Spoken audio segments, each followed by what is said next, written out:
Alright, I'm building up on the last video. Somebody commented that they're interested in these videos, but they didn't quite understand the last video. And as I said,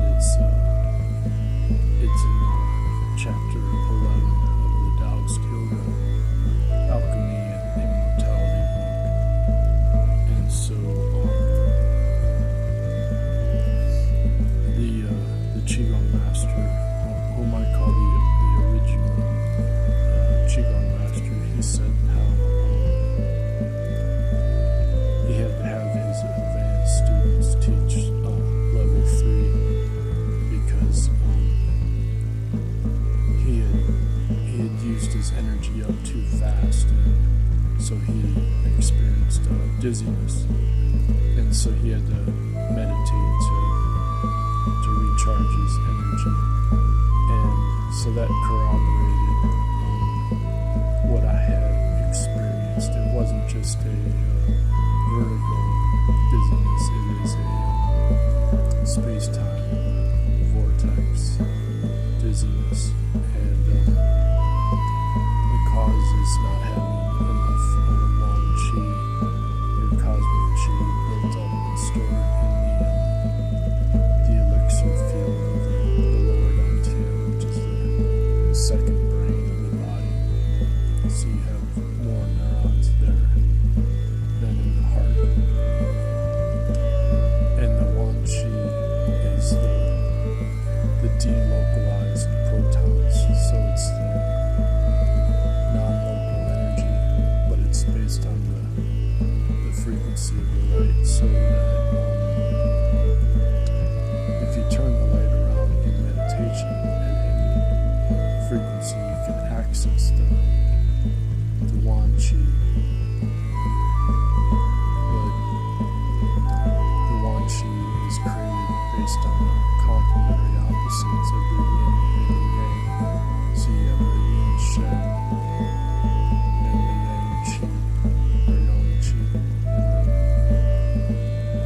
and the yang Shen and the yin chi.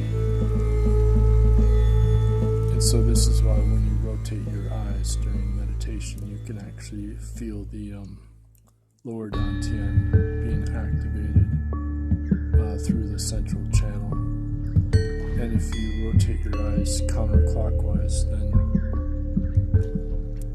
you're bringing your Yuan Shen back up out of the top of the head.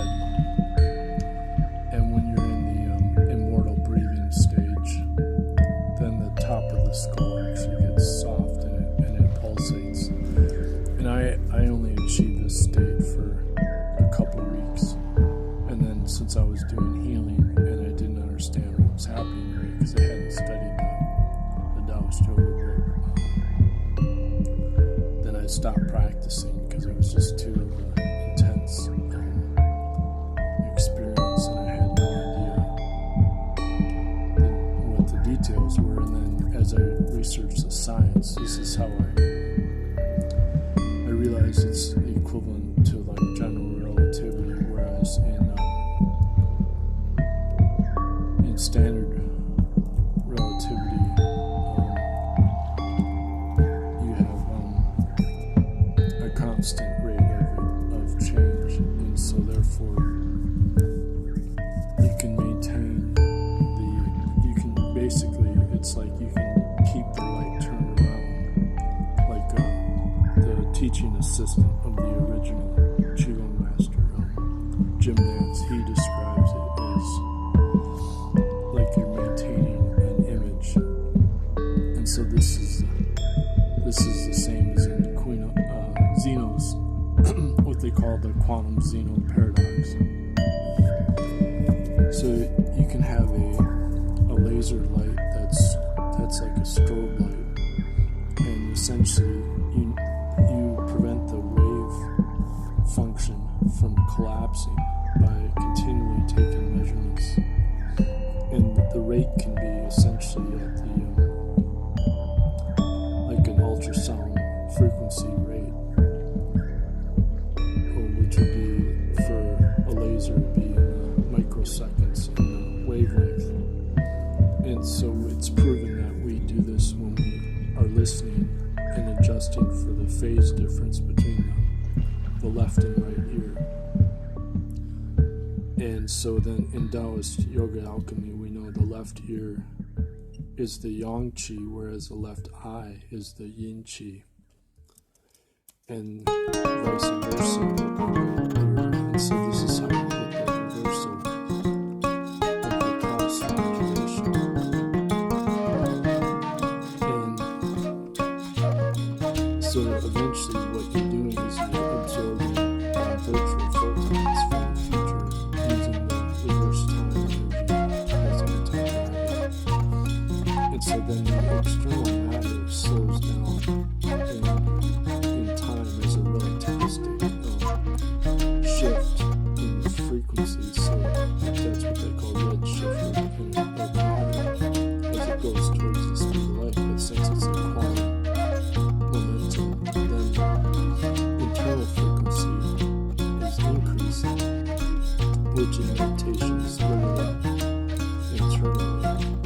And since meditation relies on listening, then you can maintain quantum coherence at a superluminal rate of change. And that's how you maintain the newly cultivated samadhi. So for example, in Mahayana Buddhism, they describe this ability where, or in Theravada Buddhism,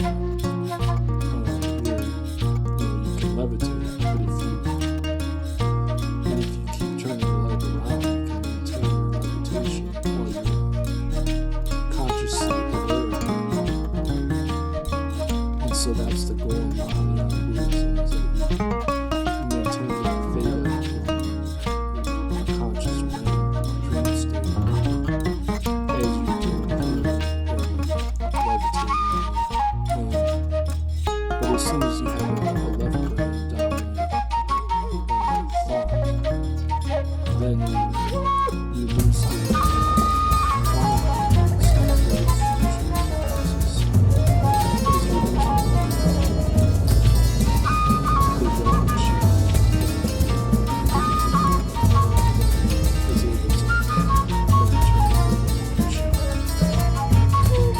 is able to and so the yang qi and Shen is able to turn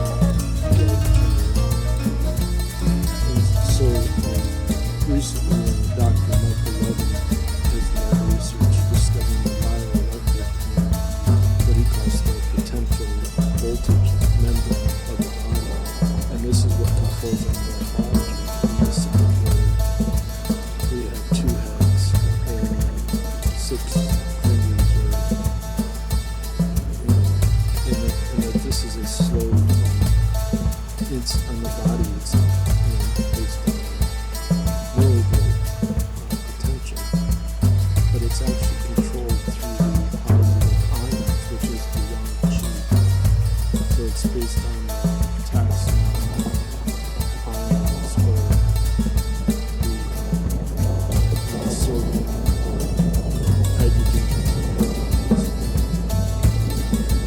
So oxygen, calcium. And so he's able to control there's negative and positive feedback loops that are non-linear.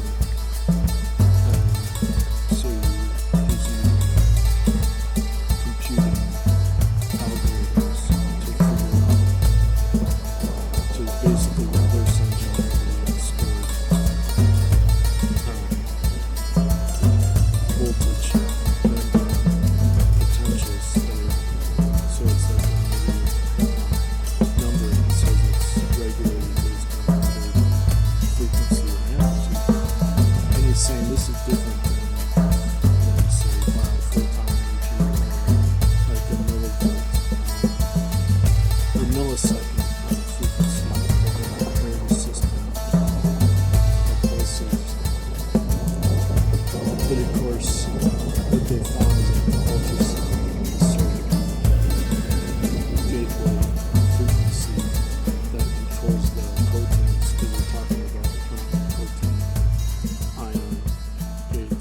And so one cell can have several different stored potential voltages that are different